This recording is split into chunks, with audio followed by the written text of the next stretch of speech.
Minister Greg Hunt, our Federal Health Minister, has provided us with a message of support. He's not here in person today, but he wishes us well. He hopes the conference goes well, and he did share some information and updates about what the federal government is providing for this particular sector. The full message is going to be available on the website should anyone like to take a look at some of that detail that's there. Can I now invite the Hon Martin Foley MP, the Victorian Minister for Health, to the stage to share with us a little bit of his message. Ladies and gentlemen, Minister Foley.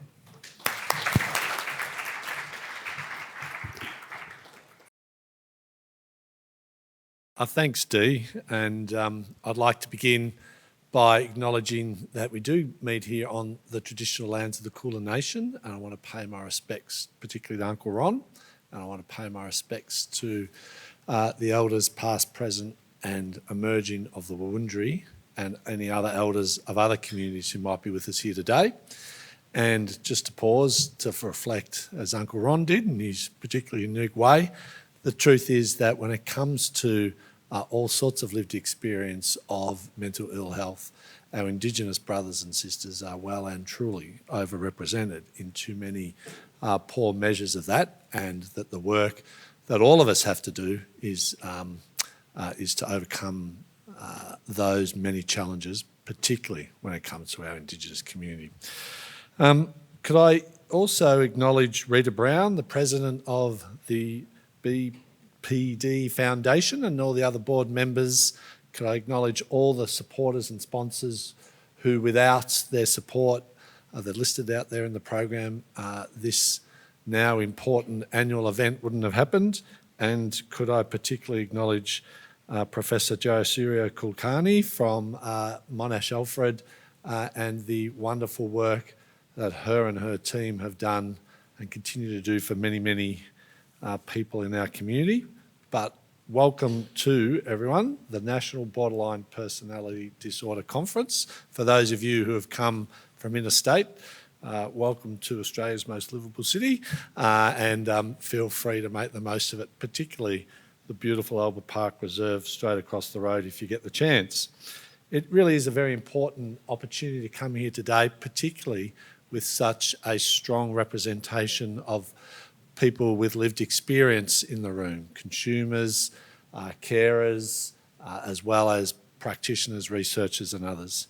Because there is a tide of change in how we go about approaching mental ill health, and particularly the long talked about but still to apply notion that at the centre of that change is the needs of people with lived experience to have the system designed around you.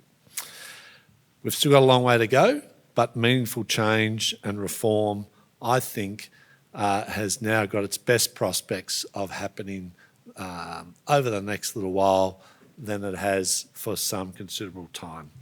It's a bit bland sometimes to say that we're on the edge of generational change, but I genuinely think we are.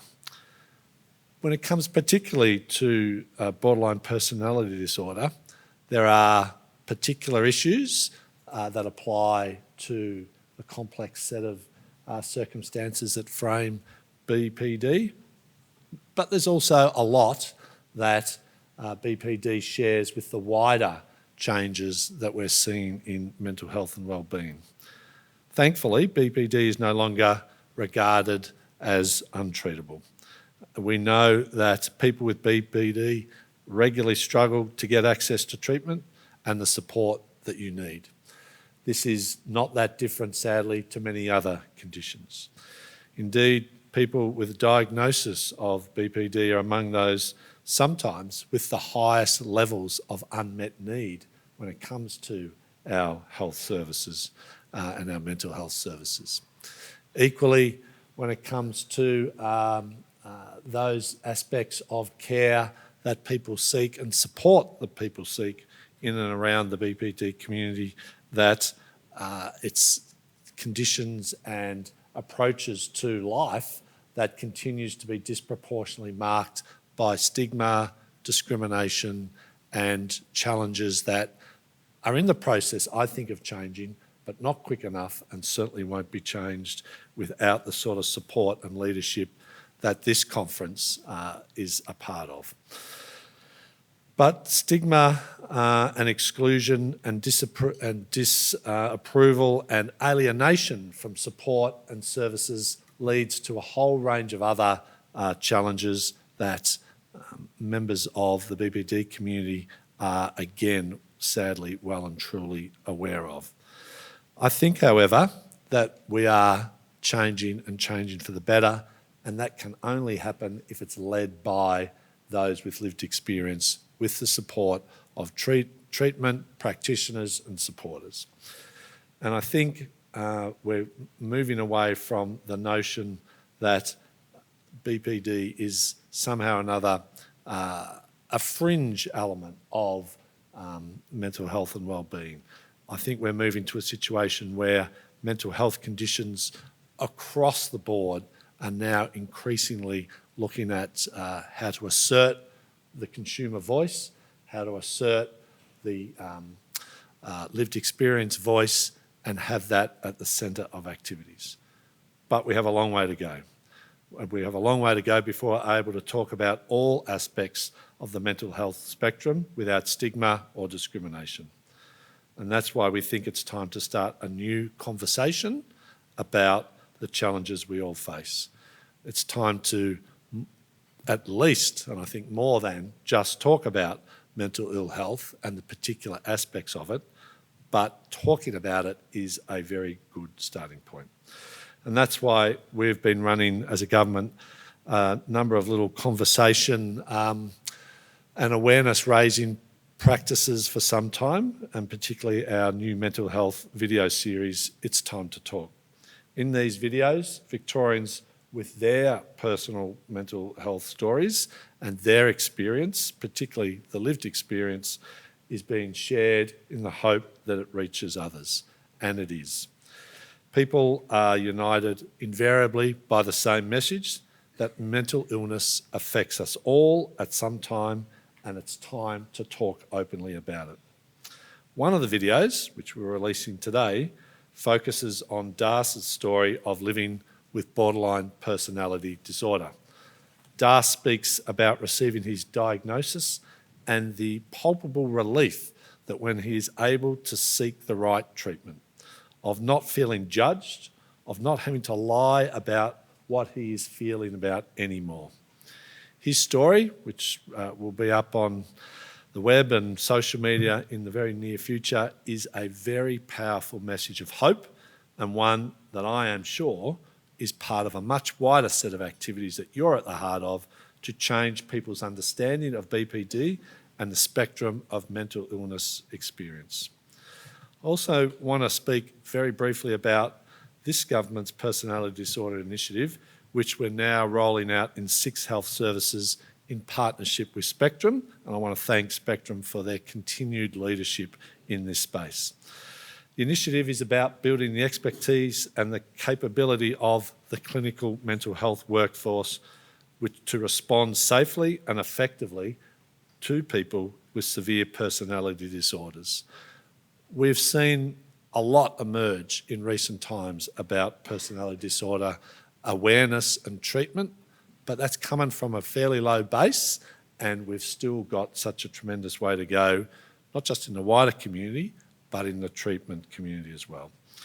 A focus of this program is building the skill and competency of clinicians to provide effective treatment for people with personality disorders. By improving the understanding of personality disorders, we hope that the program will contribute to going towards reducing the stigma that people with BPD continue to experience at unacceptable levels in clinical settings, to ease the path for work that needs to be done by you and led by you in practice, in lived experience and in treatment to respond to the challenges of BPD's acceptance in the community.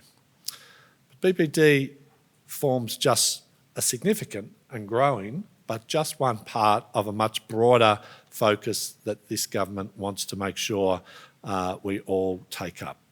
We do not shy away from admitting that our mental health system, if you can call it a system, in Victoria or indeed nationally, is in need of reform. The wider system is letting down far too many people, arguably thousands of people every day, who need the support that has simply not kept pace with the rapidly increasing demand for services. The statistics will be very familiar with people attuned to much of the public commentary in this space. 1 in 5 people will experience mental illness this year alone in our community. And around half of these people will suffer in silence and receive no treatment at all. And the likelihood is, the more severe your condition, the less likely you are to receive treatment and support. This flows on to impacts of families, friends, colleagues, and indeed the whole community. Only a few weeks ago, the Federal Government's Productivity Commission's draft report into mental health and mental illness established that these combined effects are costing Australia a staggering $500 million a day, $500 million impact every day.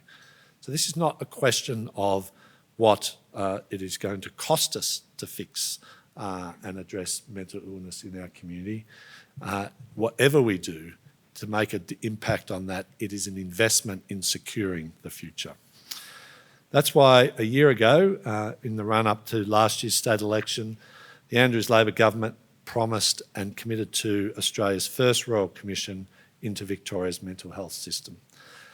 12 months later, we are now well and truly deep in the application of that Royal Commission, as well as the work on the Productivity Commission's investigations that I've touched on.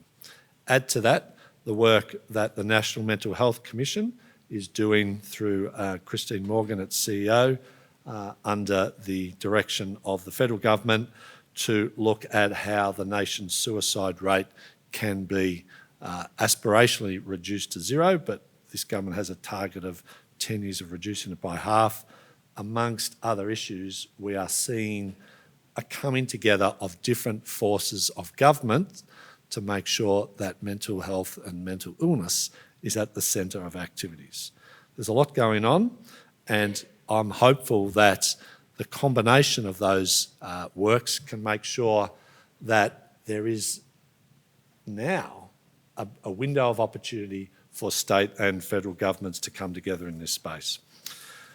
We will work with communities, we will work with those with lived experience, and we will work with the wider community to turn around those issues. Before the end of this month, the Victorian Royal Commission will release its interim report.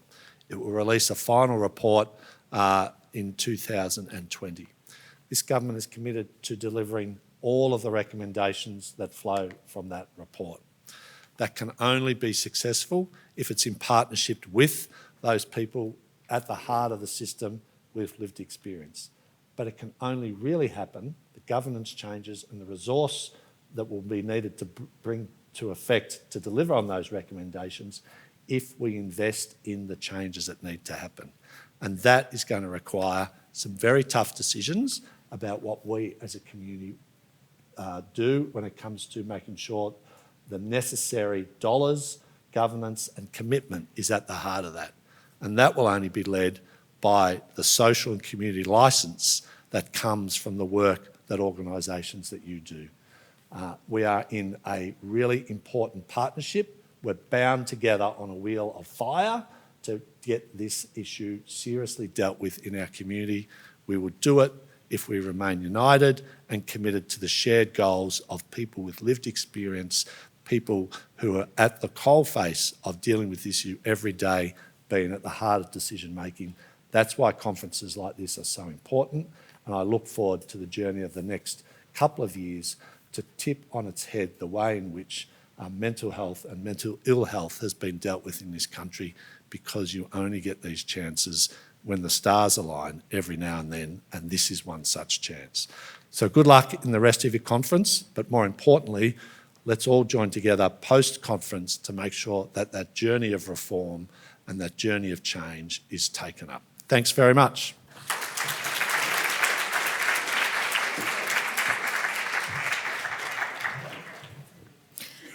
Thank you, Minister Foley. Them are rallying words, are they not? How long have we been waiting to hear such sort of language? A long time. It is the right time.